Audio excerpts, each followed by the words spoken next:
Hello everyone, and welcome back to Let's Play Pendragon Rising.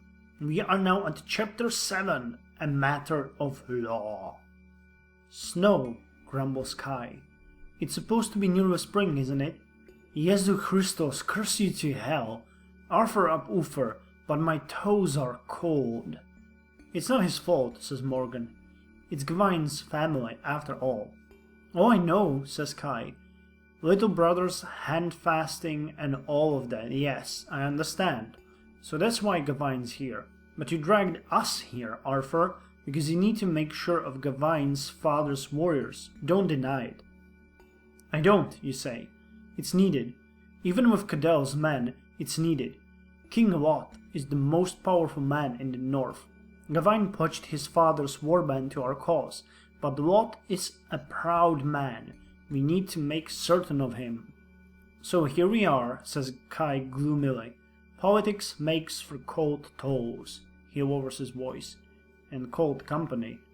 He nods to where Lady Vivian rides, at the front of your party. Gavaine alongside her. You're talking about my mother, says Morgan. You do know that. Oh, I know. But she's... Well, you must admit it, Morgan. You've met wolves that are friendlier and less liable to rip out your throat. Mind your tongue, if... Quiet, Emrys hisses a warning. Do you hear that? Ahead, around the bend in the track, you can hear a man calling for help. Well, what a great start. You dismount and tether the pony to a stump. With Morgan by your side, an arrow nocked to her bow, you lead the others through the trees to get a clear view of what's going on, keeping to the cover. The screams come from a man with his back pressed up against a tree. At first you think he's just standing there, and then you realize there's an arrow through his shoulder, pinning him in place. A second man lies on the ground. There's blood on the snow. 4 raggedly dressed figures are moving through the snow towards them, 3 with bows at the ready, 1 with a long knife in his hand. Leave this, says Lady Vivian from behind you. They have bows. We do not. Well, that's great.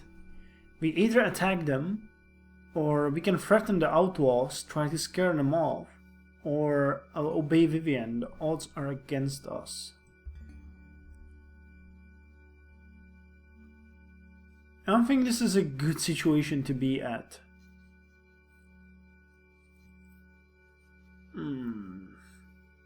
Well, I don't want to leave the man there. So attacking or leaving him... I think we should threaten the outlaws. Try to scare them off. But with what?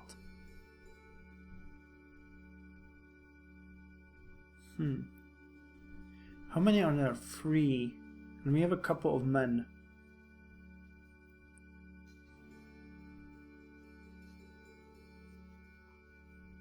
I think I'll threaten them. This might be stupid, but I don't want to see an innocent man murdered. You step clear of the trees, sword in hand. Put aside your bows. The attackers freeze, all eyes are on you. The tallest of the attackers bring his bow to bear at your chest. And who are you to say so? I'm Arthur of Gwynedd, free now as you value your lives. The leader swallows. I have heard of you, he says. He lowers the bow.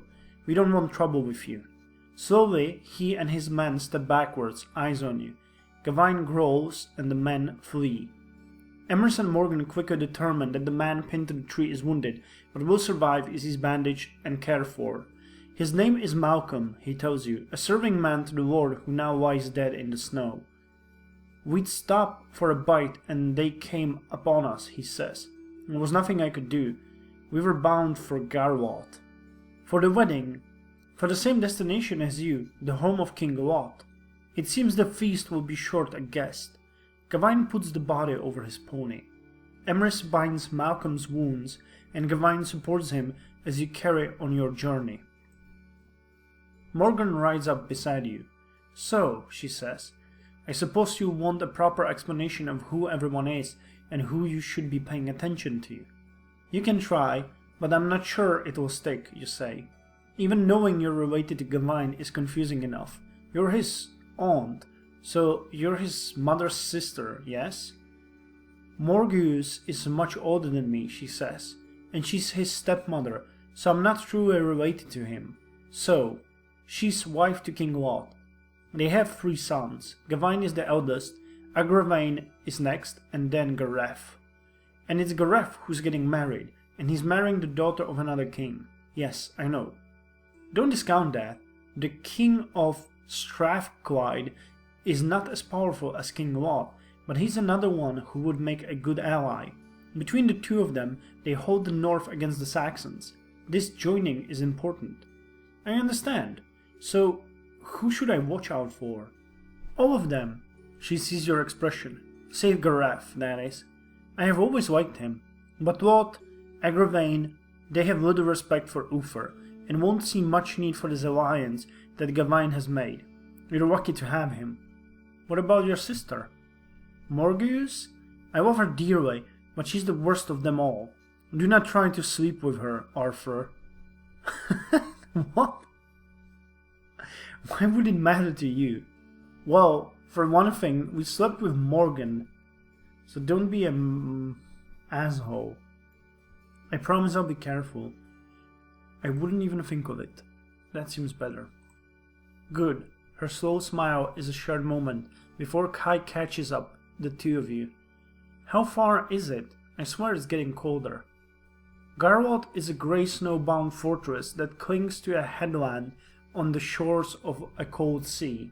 It's difficult to see how any attacker might take it, and, as Kai remarks, difficult to see why any would want to. As you ride towards the forbidding doors, set in a slab of grey stone, Vivian catches you up. Arthur, King Lot is very much one for the appearance of propriety and for rules. You are King Uther's representative here. You should ride at the head of the group. But surely you, as family and Lady of the Isle, you hold the highest title here, War Leader, or had you forgotten? At her bidding, you lead your small group up to the door. Gawain is on foot. He's given up his pony to the wounded Malcolm and the corpse. You are greeted by a tall man, the door ward. He's clad in fine, bright mail, and his hair and beard are red gold curls. On his arms are a pair of twisted gold arm rings, signifying his battle honors. He lowers his spear and steps forward, the men who flank him still standing watchful and ready. Greetings to you all. Who rides to Garwald's gate? So we can either say, I'm Arthur ap Uther, war leader of Britain, or I'm Arthur, emissary of King Uther of Gwynedd, or I'm Arthur of Gwynedd, and I bring Lot's skin to the handfasting.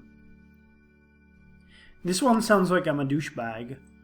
I'm Arthur, emissary of King Uther of Gwynedd is too dismissing.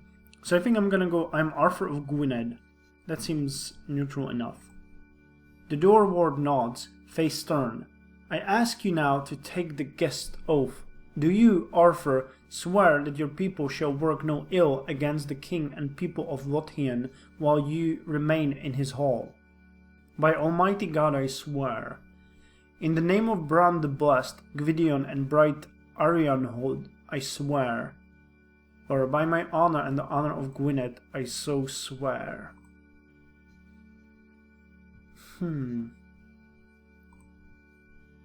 Let's go with in the name of Bran the Blessed. That should, yes. Old Faith now 80%. The warrior breaks into a bright smile. Sa, it's all to the good then. Welcome, and I bid you welcome too, my brother. He flings an arm around Gawain, then turns and pecks Morgan on the cheek. And dearest aunt? You make me feel 100, says Morgan, returning his smile. Then he reaches out a formal hand to Vivian. Grandmother.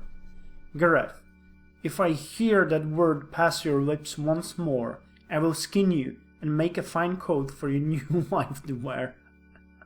She sounds entirely serious, yet Gareth breaks into laughter. Ah, forgive me, my lady. I'm so pleased you could be here, that you'll have a chance to meet my Laurel. And you, he turns back to you, Arthur, I hear much of you from my brother. You are welcome, welcome indeed. The guard push the great doors open. Now come inside, says Gareth. I'll show you to your quarters. You're in good time, for we eat within the hour. Good, let's have a fine meal. Your room is grey stone and pleasant. A fire burns in the hearth. There are 3 beds. It seems you're to share with Kai and Malcolm. You stow your gear and wash the grime of travel away before changing for the feast. Kai has walked off to explore the fortress. Malcolm is having his wound readdressed by Wat's wise woman. There's only you and Gawain here. My lord Arthur, can I speak with you? Is there something wrong? No. Well, yes, actually, I need your help.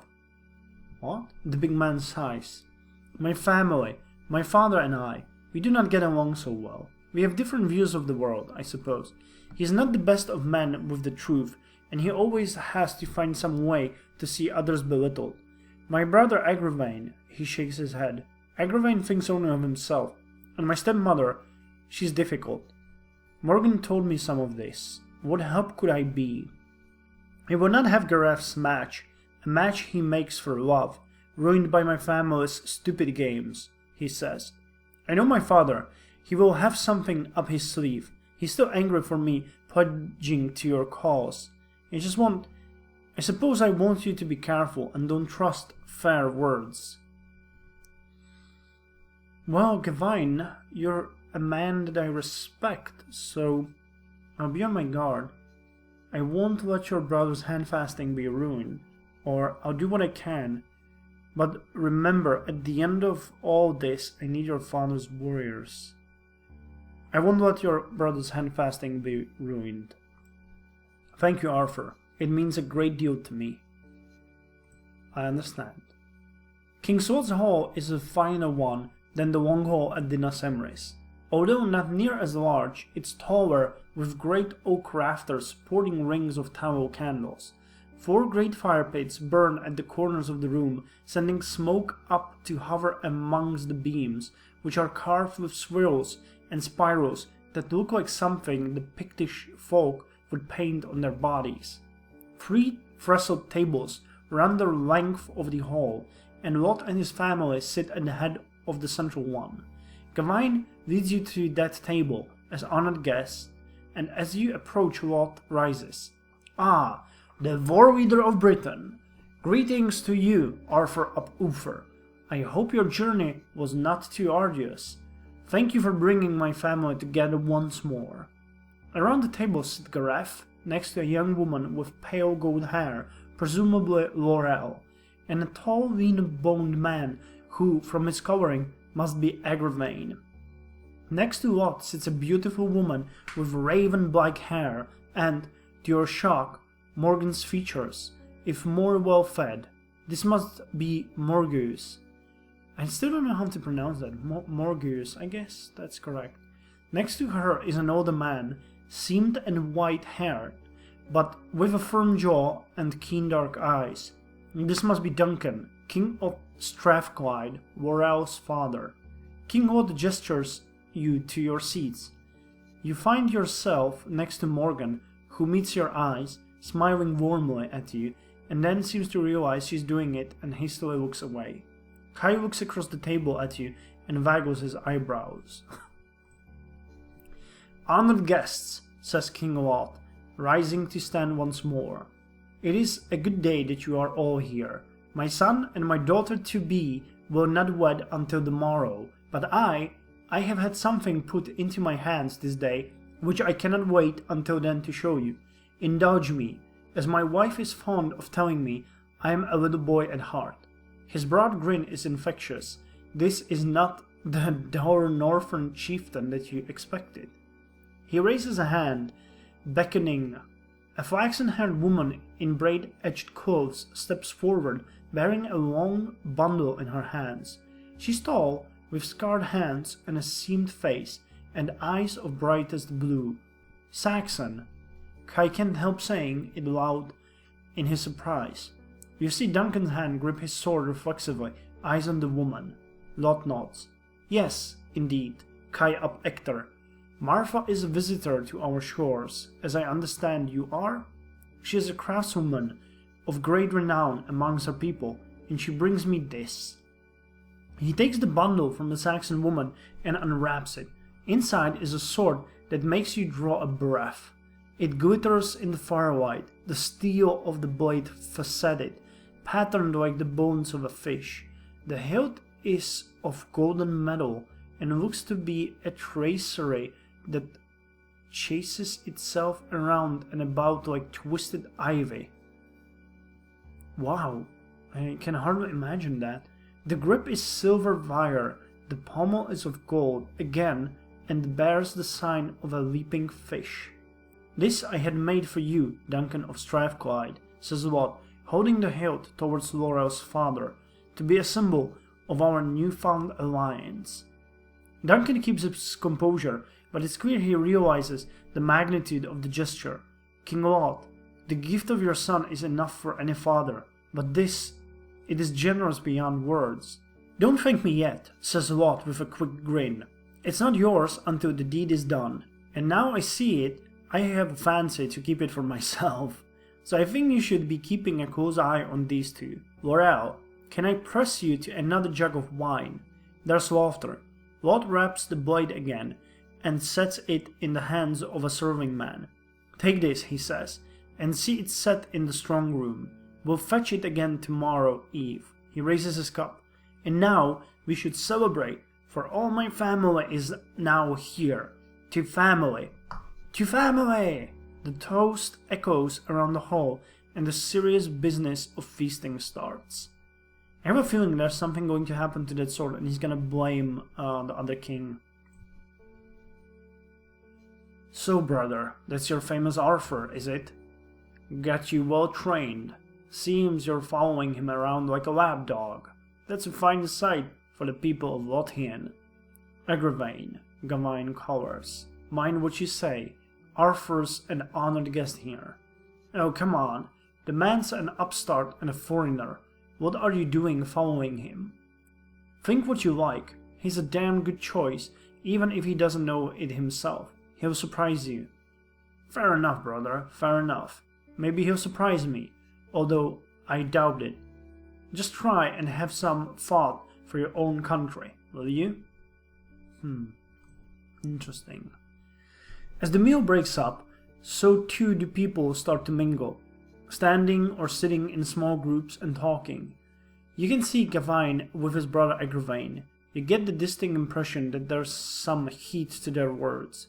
So, brother, says Kai, leaning over the table, cup in hand. Life seems to be getting complicated for you at the moment. What's in your mind? Morgan? Or some other torrid relationship I don't know about? Morgan, she's confusing. Or the Saxons. I don't like that they're here. I don't know what Lot is playing at. Or this place. It feels like we've stepped into a nest of vipers. I think I know why Gawain left. Or I just feel out of my depth. Let's go with Morgan. Let's not think of anything else. Oh, is that all? That's simple enough. She's your friend and doesn't want to ruin that. Her mother doesn't want her involved with you. Not much more to be said, really. I'm sure she'll come around. You know, if you do something about that ugly face of yours, like wash it. Later, as you cross the room, you spot Emrys in a corner, deep in conversation with Malcolm, the man you rescued on the road. Emrys lifts a hand in acknowledgement. You head over to talk to them. Malcolm's been telling me a bit of the news from up here in the north, says Emrys. Having these Saxons here isn't an unusual thing. Not all are like Cynric and Cedric. Over the past few years, there has been a lot more trade going on with different groups rather than war. Malcolm nods. That one, he says, gesturing with his cup at the Saxon swordsmith. She's been at my lord's hall before. She had access to trade, both for war and for woodcutting. She's always done fairway by us.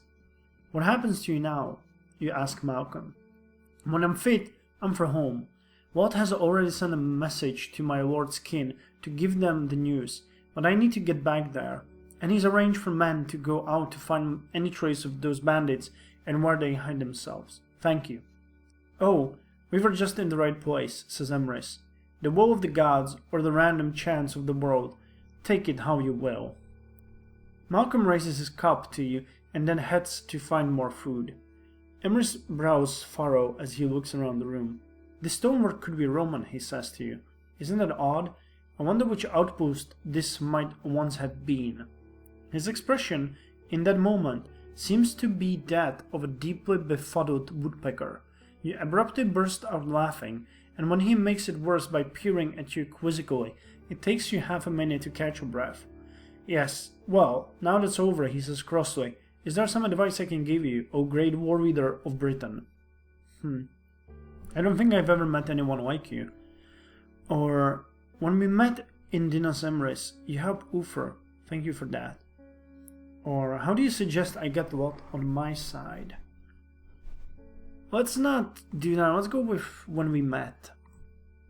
He shrugs. No matter. I can't help but I think, now, that perhaps Vivian was right. It might have been better if he had died. The slow decline is bringing him no joy, and it still might be the ruin of Britain. He looks across the room. Ah, I see Morgan has caught up with her sister. I don't know, Arthur. If I were Kai, I think I might be placing some sort of wager on who would survive. And? Morgan, he says. Always Morgan. I know Morgius of old. When you get right down to it, she's manipulative, spiteful, but terribly, terribly lazy. How are we doing anyway? Not much change. We have more compassion than we used to before. That's good. Another from the background. Oh, sister dear, but we were only saying it the other day. It is not time you told mother where to stick the whole priestess thing and found a man to settle down with, or even just found a man. It's not your business, Morgius. Oh, come on. What if you married Bedwyr? Heir to Gwyneth's throne. Heir to the throne of Britain, if he tried hard enough and my lot didn't get there first. Handsome, a warrior of renown. And what am I supposed to do? Sit home and comb my hair? That's not what I mean. I'm talking about getting out from under mother's thumb. What about him? Who? Don't play the dimwit. Arthur, look at him. Young, gorgeous eyes. He's the right shape in all sorts of different ways, and if you don't, I might beat you to him. Leave him alone, sister. He's not one of your pets. You and he... Oh yes, I thought I caught one or two looks at the table. That's not... I mean, it was only once. It's not a... I suppose that's wise. It can get such a terrible bore having them trail after you. Oh, stop it, Morgius. Things are complicated enough. I'm not playing your games.